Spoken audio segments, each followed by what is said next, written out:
নমস্কার বন্ধুরা, আপনারা দেখছেন ডিজিটাল বাংলা অনলাইন চ্যানেল। এই মুহূর্তে গুরুত্বপূর্ণ আপডেট রয়েছে। চ্যানেলে নতুন দর্শক হলে অবশ্যই চ্যানেলটিকে সাবস্ক্রাইব করে পাশে থাকা বেল আইকনটি অন করে রাখবেন। খবরটি প্রকাশিত হয়েছে একটি নিউজ পোর্টালে। দেখুন, বর্তমানে সপ্তম পে কমিশন আওতায় রয়েছেন কেন্দ্রীয় সরকারি কর্মীরা। বছর শেষ হতে চললেও নয়া বেতন কমিশন কার্যকর করা নিয়ে কিছুই বলা হয়নি। তাহলে কি তার পরিবর্তে নয়া কোনো পদ্ধতি সরকারি কর্মচারীদের মূল বেতন বাড়ানো হতে পারে? এ নিয়েই জল্পনা চলেছে। সম্প্রতি কেন্দ্রীয় অর্থমন্ত্রকের তরফে জানানো হয়েছে, আপাতত অষ্টম বেতন কমিশন কার্যকর করা নিয়ে কিছু ভাবা হচ্ছে না। তাহলে কি সরকারি কর্মীদের বেসিক স্যালারি বাড়ানোর জন্য অন্য কিছু ভাবা হচ্ছে? প্রসঙ্গত, প্রতি 10 বছর অন্তর অন্তর একটি কেন্দ্রীয় বেতন কমিশন গঠন করা হয়। এর আগে 2014 সালের 28শে ফেব্রুয়ারি সপ্তম বেতন কমিশন গঠন করা হয়েছিল।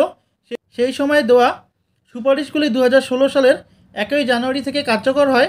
এবার 10 বছর হতে 2026 সালের জানুয়ারি থেকে অষ্টম কেন্দ্রীয় বেতন কমিশন নিয়ে জল্পনা তৈরি হয়েছে। রিপোর্ট বলছে, কেন্দ্র সরকারি কর্মচারীদের সংগঠনের প্রতিনিধিরা জানিয়েছেন, নয়া বেতন কমিশন গঠন না করেই কেন্দ্র সরকারি কর্মচারীদের বেসিক স্যালারি বাড়ানো হতে পারে, এমন সম্ভাবনা তৈরি হয়েছে।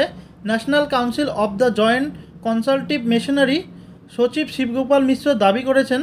তিনি এখনও মনে করেন যে নয়া বেতন কমিশনের মাধ্যমে কেন্দ্র সরকারি কর্মচারীদের বেসিক স্যালারি পরিবর্তন সবথেকে ভালো উপায়। তবে কেন্দ্র সরকার নয়া বিকল্পের মাধ্যমে এবার সরকারি কর্মচারীদের বেসিক স্যালারি পরিবর্তন করতে পারে। যদিও এই বিষয়ে কেন্দ্রের তরফে কিছুই বলা হয়নি।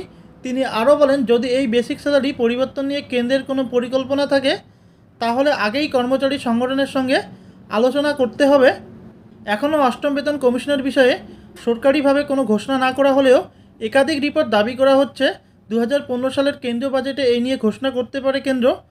এরই মধ্যে শোনা যাচ্ছে, ডিসেম্বরে national council of joint consultative মেশিনারির বৈঠক হয়েছে।